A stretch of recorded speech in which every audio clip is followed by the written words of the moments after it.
Müğənni Qumral Tarixin bir günü verilişinin canlı efirində səsləndirdiyi açıqlamalarla diqqət çəkib. Publikas xəbər verir ki, sənətçi şəxsi həyatı və yaşadığı vəziyyətlərlə bağlı dedikləri ilə geniş müzakirələrə səbəb olub. Qumral bildirib ki, bəzən ən adi davranışlar belə yanlış yozulur.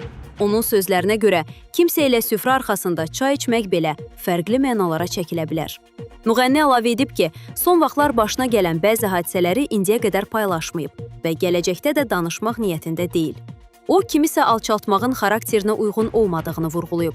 Qumral deyib ki, insanlar onu evlərinə dəvət etdikdə bunu sonradan fərqli şəkildə təqdim edirlər. Lakin heç kimin acından ölüb getmədiyini qeyd edib. İfaçı həmçinin bildirib ki, onu tez-tez restoran və digər məkanlara dəvət edirlər və istəsə, istənilən yerdə qonaq ola bilər.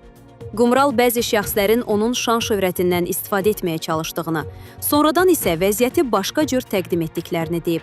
Açıqlamasının sonunda ifaçı ciddi bir xanım olduğunu, şou ilə şəxsi ruh halını ayırdığını və ruhunu musiqi ilə qidalandırdığını bildirib. Qumralın fikirləri sosial şəbəkələrdə müzakirə olunur.